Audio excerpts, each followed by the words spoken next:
Mike King here. Well, I've been making phone calls. For about the past 4 or 5 weeks of all of our local leaders, that lead our local affiliates across the country, just to sort of check in with them, to find out sort of how are they doing, how are their people doing, as we start to talk about our new strategic objectives and our new strategic plan that we're starting to gather data for and get ready for. What kinds of things do they think we should be thinking about as it relates to them? And as it relates to people all around the country. And it's been kind of fascinating. There are definitely some recurring themes that keep emerging. Number one theme is the fact that everyone is sort of putting into place sort of a hybrid staffing model, if you will. Some folks doing flex time, some folks doing remote, some folks being in the office, that kind of thing. It's different in every part of the country based on what's happening in those different parts of the country. And that's what we've seen all through the pandemic, isn't it? I mean, that literally regionally things changed because it was really managed by the states. So that really governs what you can and cannot do. And so again, that's what's sort of governing the staffing models that people are starting to design. And it's going to be interesting to see sort of where we are 6 months from now. But that's what people are doing. The other thing that is really a recurring theme is that people are really zoomed out. I mean, they have been zooming, for the last year and a half, and they are ready to meet face to face. They are ready to be in contact with other human beings, and this includes family, this includes work, this includes everything, and so literally that's really a part of the desire. In relation to this, we actually scheduled for anyone who wanted to participate. There was no pressure to participate.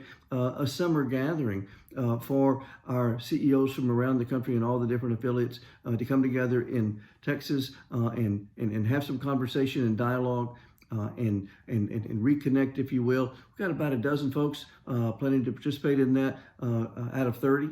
And again, no pressure, but what is really scheduled that looks like it's going to have more participation would be in the fall. Sort of the October time period when we'll be having our fall board meeting in Denver coming up, and that'll be the first in-person board meeting we will have had in literally a year and a half. And at the same time, some special training sessions and education sessions with our CEOs during that time period. And so things starting to sort of normalize again. Speaking of normalizing, we dodged a big bullet. We've got our upcoming Volunteers of America Classic Golf Tournament. That will be running that last week of June, first week of July, literally the official playing dates being July 1st through July 4th, through that weekend. Spectacular timing for that because it'll be literally spectacular with fireworks and that kind of thing. We're right next to a lake where the golf course is. But you've probably been hearing some about all of the rain that's been happening in the Midwest and frankly in Texas, where our golf tournament is located.